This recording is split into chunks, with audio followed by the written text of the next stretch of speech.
మీరు చూస్తున్నారు FIR news.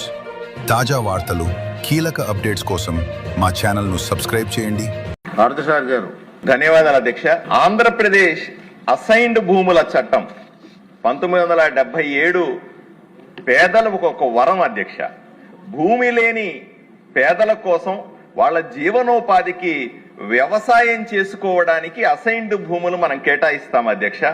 దీంట్లో వాళ్ళు వ్యవసాయం చేసుకోవచ్చు, బతకడానికి అవకాశం ఉంటుంది. అంతేకాని ఈ భూమిని ఏ విధంగానూ కూడా ట్రాన్స్ఫర్ చేయలేము, ఏ విధంగా ఎవరికి అమ్మలేము, ఎవరికి గిఫ్ట్ ఇవ్వలేము, లీజుకు ఇవ్వలేము, దాన్ని తనఖా కూడా పెట్టలేము అధ్యక్ష. ఎటువంటి ట్రాన్స్ఫర్ చేయలేనటువంటి ఈ భూమి చాలా పెద్దదిగా ఆంధ్రప్రదేశ్లో ఉంది అధ్యక్ష. గత వైఎస్ఆర్సీపీ ప్రభుత్వ హయాంలో ఈ రకమైనటువంటి అసైన్డ్ భూములైనా ప్రభుత్వ భూములైనా సరే వేల లక్షల ఎకరాలు వైఎస్ఆర్సీపీ నాయకులంతా కూడా ఆక్రమించుకున్నట్టుగా తెలుస్తుంది అధ్యక్ష. సుమారుగా 13 లక్షల ఎకరాల భూమిని వైఎస్ఆర్సీపీ నాయకులు అక్రమంగా స్వాధీనం చేసుకున్నట్టుగా తెలుస్తా ఉంది. అసైన్డ్ భూముల్లో ఎవరికో మనం ఎస్సీలకో, ఎస్టీలకో, బీసీలకో ఎవరికైనా పేదవాళ్ళకి భూమి ఇస్తే దాన్ని తప్పుడు ధృవీకరణ పత్రాలు పెట్టి రిజిస్ట్రేషన్లు చేసుకున్నారు, దాన్ని ట్రాన్స్ఫర్లు చేసుకున్నారు, లేఅవుట్లు చేసి అమ్మేశారు. ఈ రకంగా రాష్ట్రంలోని అసైన్డ్ ల్యాండ్ లో 4,21,000 ఎకరాలని సుమారుగా 45% అసైన్డ్ భూముల్ని రెవెన్యూ శాఖ నిర్ధారణ చేసింది అధ్యక్ష. వైఎస్ఆర్సీపీ నాయకుల చేతుల్లో పోయింది. నిబంధనలకు విరుద్ధంగా 4,21,000 ఎకరాలని 22A జాబితా నుంచి తొలగించారు అధ్యక్ష.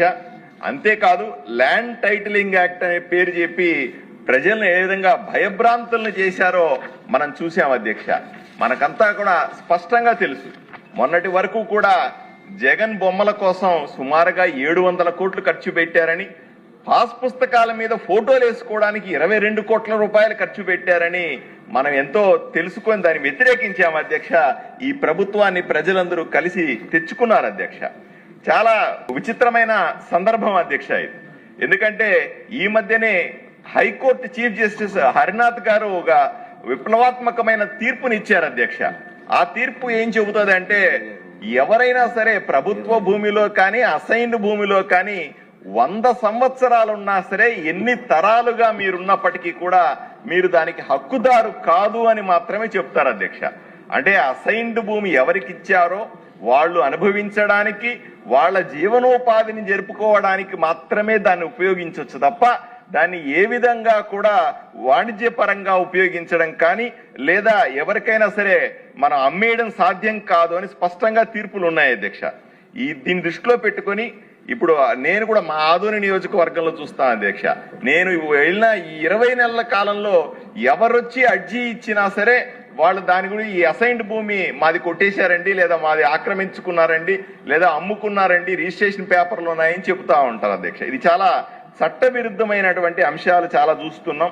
ఇప్పుడు రాష్ట్ర ప్రభుత్వం 10,000 మెగావాట్ల సౌర విద్యుత్ ప్రాజెక్టులను ఏర్పాటు చేయాలా, పిఎం కుసుమ్ అనే ఒక పథకం ద్వారా పంపు సెట్ల పైన కూడా సౌర పలకాలను ఏర్పాటు చేసి దాని ద్వారా కరెంటు ఉత్పత్తి చేసి వాళ్ళ పంపుకు సరిపోయేలాగా కరెంటు వాడుకునే పద్ధతిని తీసుకురావాలన్న ఉద్దేశంతో ఈ సవరణ చేపట్టింది అధ్యక్ష. 2030 నాటికి 50% సొంతగా మనము విద్యుత్తును తయారు చేసుకోవాలని. ఎందుకంటే ఇప్పటికి కూడా మనము బయట నుంచి విద్యుత్ కొంటున్నాం అధ్యక్ష. అంతేకాకుండా అడవులను చెట్లను పెంచి 2030 నాటికి కాలుష్యాన్ని తగ్గించాలనే బలమైన సంకల్పంతో ఉంది అధ్యక్ష. వీటిని మనం ఆహ్వానించదగ్గ అంశాలు అధ్యక్ష. ఎందుకంటే ఈ రోజు మనము జగన్మోహన్ రెడ్డి ప్రభుత్వంలో చూసాం, 5 రూపాయలు కొనాల్సినటువంటి కరెంటుని 14-15 రూపాయలు పెట్టి కొన్నారు అధ్యక్ష. ఈ రోజు మనం తగ్గించుకుంటా ఉన్నాం.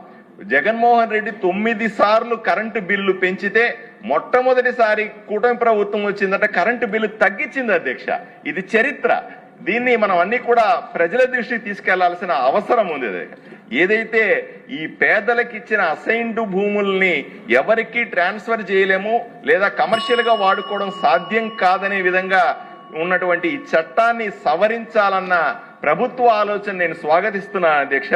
దీర్ఘకాలిక లీజులపై ఈ అసైన్డ్ భూముల్ని పవర్ జనరేషన్ కోసం ఉపయోగించవచ్చు అన్నటువంటి ఈ సవరణ చాలా ఉపయోగకరంగా ఉంటుందని, అటు పేదలకు ఉపయోగకరంగా ఉంటది, ప్రభుత్వానికి కూడా తన లక్ష్యాన్ని చేరుకోవడానికి ఉపయోగపడుతుందని నేను వ్యక్తిగతంగా భావిస్తూ ఈ బిల్లుకు సంపూర్ణ మద్దతు ప్రకటిస్తున్నాను అధ్యక్ష.